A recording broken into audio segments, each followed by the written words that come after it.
Good morning, good morning. Well, for me, it's the morning after the camp. I've already hiked out of there.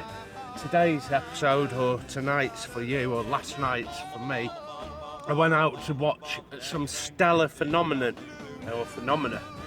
It was, let me see if I can get this right, a super blue blood moon lunar eclipse. All of these things come together at the same time. So we got 2 full moons in the same month, which is quite common. I think the next one's 2019. There might be another before. It was also a blood moon, where the atmosphere makes the moon look red.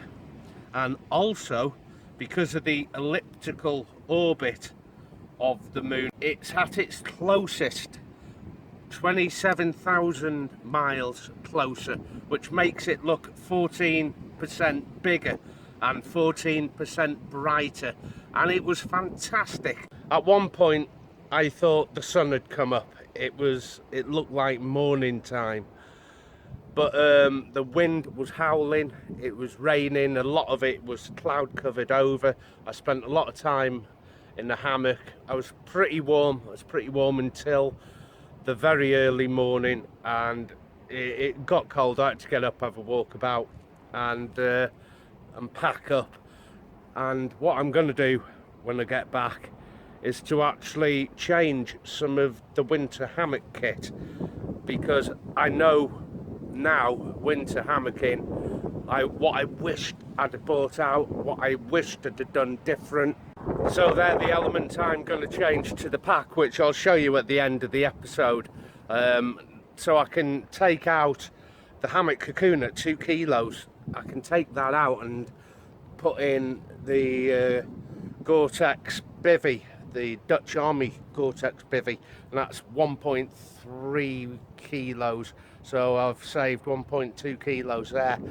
The hammock itself was the ultra lightweight. There's a lot of stretch in it, and it's not that wide. At one point I rolled over and I'm sure I nearly fell out. I might put the original cotton hammock back in. Bit of volume there, but the under blanket that we saw, I wasn't happy with. I'm pretty sure it didn't work as good as it should. So in goes my homemade pad with the reflectors on the bottom and everything, and that does work a treat. We're at the same location we did the spring camp. Everything's really changed, and we got a very unusual lunar phenomena. That's why I'm out tonight. This is all the kit I've got. It was heavy enough, got far too much, but it is considered to be winter. We're meant to have a cold night, and I bought the hammock gear like I said I would. Found a couple of trees. So without any more to do, I'm going to set the hammock system up. It's going dark quick. I'm going to have a brew, and then if we've got time we'll talk about some of the stellar phenomena that's going to happen tonight. But right now I've got to get this kit up and then get something to drink. I haven't bought much out in the way of food. I've got a snack for tonight. Right. Well, I don't believe just how quick that has gone dark. It's pitch black. I've set up. I have had a nightmare with the tarp. Just didn't want to know. So what they say about necessity being the mother of all invention or something like that, I had to modify it. It's in its storm configuration. We're in for high winds, a lot of cold as well.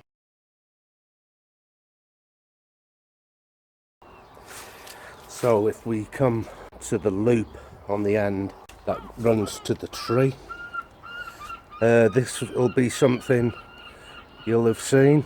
On the other end of it, I'd have tied the anchor point other side to get nice and taut and pull that through there.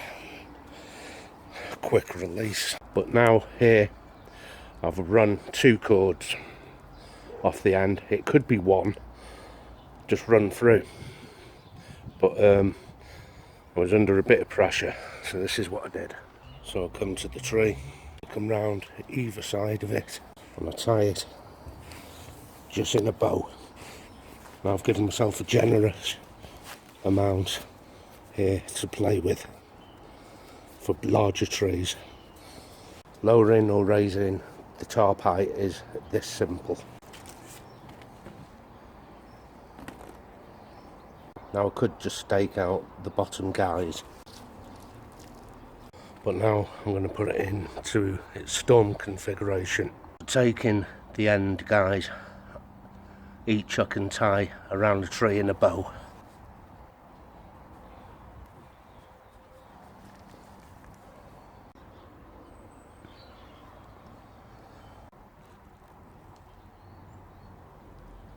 Now I've brought with me my 58 pat sleeping bag as a top layer, and hopefully that's going to be sufficient enough. I might not even need it, but I've bought it just in case. So I'm waiting now for the moon. It's only 6 o'clock, it's pitch black. I'm going to get a brew on. I haven't had one since I got here. Well, finally I managed to get this going as well. Everything is deciding to be a pig with me, and it is pitch black. Just lift the camera and put it up there, see what I mean?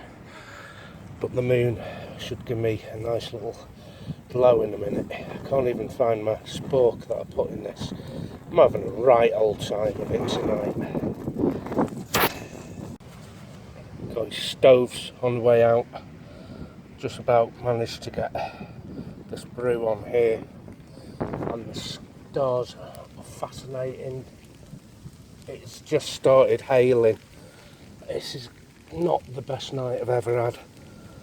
I'll let my stove cool down, have a brew. You can see the hail now coming in. It's I might just jump in for a couple of hours till the moon is at its fullest. Well, you join me under the tarp here, and you can hear it's raining. There's gates that are swinging and banging back into. I'm not that cold at the moment. It's meant to be 4 degrees, but I have bought a sleeping bag to act like a top blanket. I've got my brew here.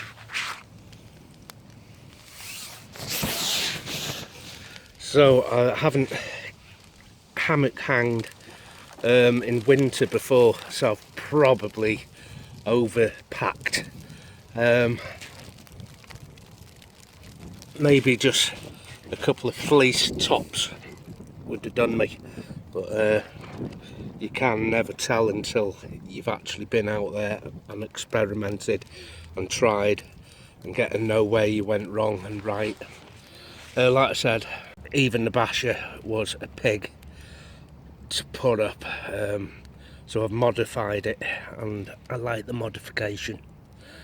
I'm going to have this brew, and I'm going to practice having a lie down. It's so early and so dark. It's I would rather have come winter camping in my hot tent, but that's not yet complete. I'm going to work on that tomorrow afternoon a bit more.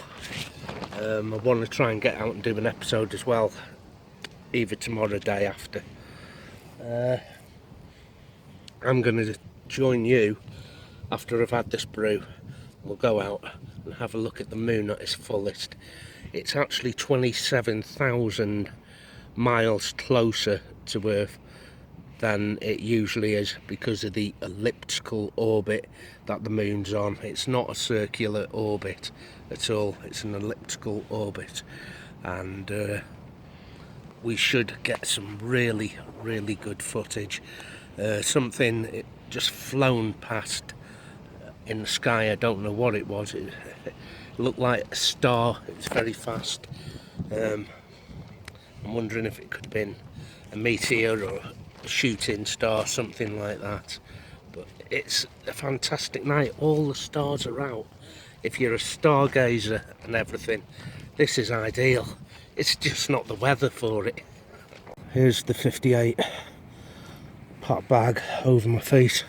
Now the Pat 58 bag is doing rather well, but it's so bulky, so bulky. If I'd have bought a roll mat like I was going to, just to shove under my back, I know this would be a toasty little system. As it goes, I created a little system a while ago, zero hammock hang, and another tree bivvy episode I did as well, and they were really good. I don't know what they'd been like in winter, but it'd have been better than this. I'm going to zip up the cocoon and give it a few hours, and maybe at midnight I'll pop out and let's see if that moon is doing what it should. And there, that brown there you can see is the hammock underquilt. And here it comes again. I was saying there before, it was a bit chilly. The moon had gone into full eclipse and it was dark and cold for a good 20-30 minutes. It's good to see it. It's meant to look 14% bigger than it usually does. I haven't seen the blood red tinge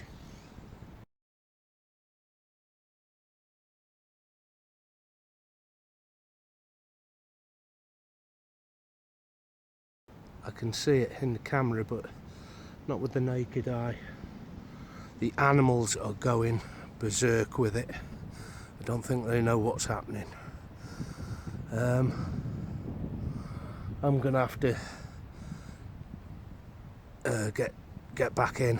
It is freezing, and I've got to test what this winter system rig for the hammock looks like, or feels like rather. This is going to be a damn cold night, I can tell you that. I was hoping to stick it out until sun up, where I can show you the setup and everything. I mean, I'll stay the night, but it's if I have to get a fire going and put some coals underneath, I will. You know, not a fire, just the coals. I'm very disappointed with under blankets. I've tried making my own, and the one I've got now was a lot of money. I mean, a big amount of money. And my missus got it for me for one of my birthdays, and I've just got it to fit just nicely, and I can feel the cold on in the middle of my back. With the cocoon system, you cannot get a flat lie by lying diagonally, okay? It has illuminated this dark little loft of trees. It almost looks like daytime. It's magnificent. Now I can't see the red tinge to this moon, making it a blood moon, but it's certainly lit up the sky. It's the first time it's come overhead, and we haven't had the cloud cover. It is clouded up every time I've got the camera out. Well, that was absolutely brilliant. Wasn't quite how I'd expected it would be. This is weird filming in the dark. This is why I don't like doing it. But in the morning I'm going to show you what bits of kit I'm going to swap out. I know what works, I know what doesn't. the cocoon system with the 58 pack bag is roasting. It's about 11 o'clock, it's just hit 4 degrees. Now the underside, where my back is and everything, that's not doing so good. So while I've been here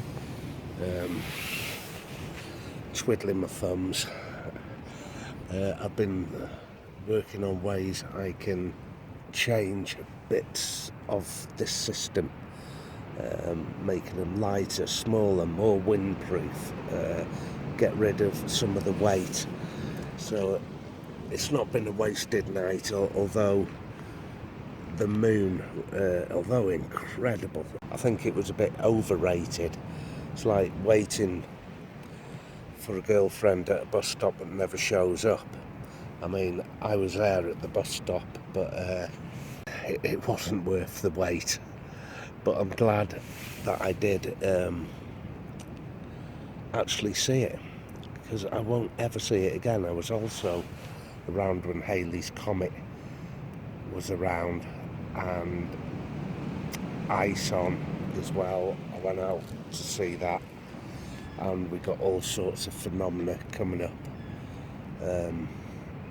in 2018. Let's think what year it was. Time travelling again. Okay,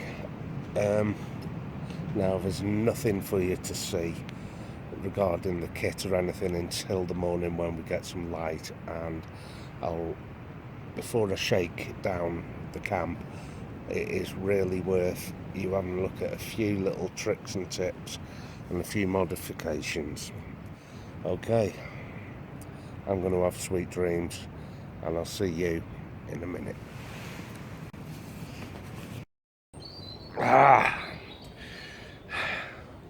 Good morning.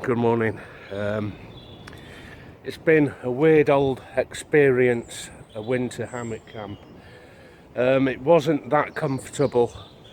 The system that you got, say, from a shop, like my cocoon and everything. Now I threw an extra 58 pack bag in, and somebody had mentioned the 58 pack bag on the channel, and I thought, you know, I'm going to bring that with me, and I'm glad I did, because most of the night I was toasty warm. It's dawn now, you can see by the sky here and the birds singing. That it's morning, and it is bitter. It's colder now than it was in the night. The wind was howling all around here, and the trees were creaking. That kept me awake a lot, creaking trees. I don't know whether a winter hammock is for me. It's scary stuff. The winds were predicted about 20 miles an hour. That's okay, but it nearly doubled that. It was howling all the way around the camp, and I had to go make some modifications. So come on, let me get you off the camera rig and I'll show you. Apologies for the sun glare in the background. This is the size of the tree bivvy. We're looking at probably 100 litres, I should imagine. This can be fit in a pack or carried on top like this. It's not very heavy. I will get it weighed and put that in the caption here. Okay, to recreate the tree bivvy is very simple. I'm using my 21st century bedroll. I love it on the ground as to rat or squirreling in the tree. Fantastic. I'm swapping out the hammock. The snug pack, super light, is too narrow. I love the way it hugs you, but it's too narrow and too much stretch in it. Unfortunately, I'm going back to the 10th wonder. I'm going to make some modifications now on the end here, butchering my gear. I don't really like doing it, but I need to. Dutch Army hoop bivvy, and that's instead of the cocoon, and that will really keep the wind out, and it's the wind that's the killer. and then of course a warm top layer. And now I could go with the Pat 58 or my Arctic polar bear. Now the Arctic polar bear is a down bag, and it's very lightweight, it's super compact. I mean, my Pat 58 is leaking feathers, and it's a real shame because I love it. I didn't manage to capture as much as I would like to have, but I did have plenty of time to know where I was going wrong with the winter hammock, and I'm going to change a lot of that kit out. But for now I'm going back. I'm going to drop the cocoon and the Pat 58 and the hammock into its stuff sack ready for the push off. But what I am going to do is make myself a coffee and maybe something hot to eat, and then I'm going to make my way back. I've lost my mobile phone, or left it, so I can't even call for a road evac because I was brought here last night most of the way. I had assistance for coming in. I haven't got that assistance going back unless I find that phone. Okay, I'm going to start making modifications for the hammock, and I will see you next time on Bex Bug Out Survivor. Happy trails.